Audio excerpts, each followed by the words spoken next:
So we are now at the catacombs, one of 3 that are in this area. This garden is a really nice garden in these catacombs area. Look at that palm tree with the fruit on it. And then there's a really nice area people can sit, different tour groups can sit down and meditate or pray if they want to as well. The Catacombs of Domitilla is the biggest catacomb in Rome and the only one to have an active underground church prepared for Mass.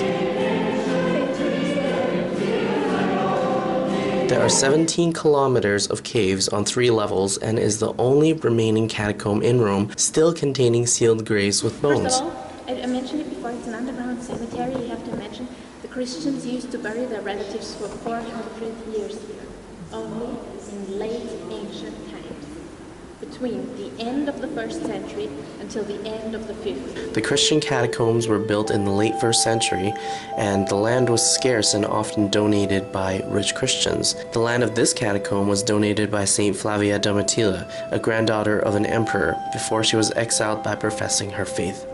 The Christian communities had to dig deeper into Rome's volcanic sediment as the cemetery got bigger.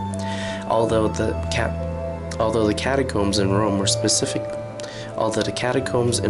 specifically Christian cemeteries, they were not places where Christians would hide from persecution because they were known public cemeteries. The person who discovered it took 3 days to get out. There are Arcosolio frescos of the little apostles, little because the disciples are seated around Christ. This early Christian art really gives us a good snapshot of the image of how the apostles were depicted in the 1st century and how today's church iconography still follow these characteristics. It's a small family chamber that was painted at the end of the 4th century, and you can recognize Saint Peter, remember? Saint Paul.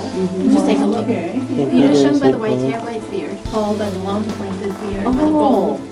In between both men we have the entrance gate to heaven. Above you have the symbol of Christ. You see the excellent P, that's the symbol of Christ. These oil lamps lasted 2 hours. There are bones. Although the catacombs in Rome are specifically Christian cemeteries, they were not places where Christians would hide from persecution because they were publicly known cemeteries. After Emperor Constantine made Christianity the religion of the Roman Empire, the catacombs were no longer used. When the catacombs were rediscovered in the 17th century, looters opened up the graves to take valuables buried. The papacy later took over all the catacombs in Rome, and the bones were moved and reburied to give them a respectful resting place. And there's steps that go to the other level. Oh, those steps. They blocked them so people can't get lost in them.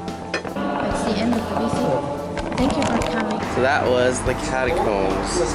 Really neat to go there and see the first Christian cemeteries ever.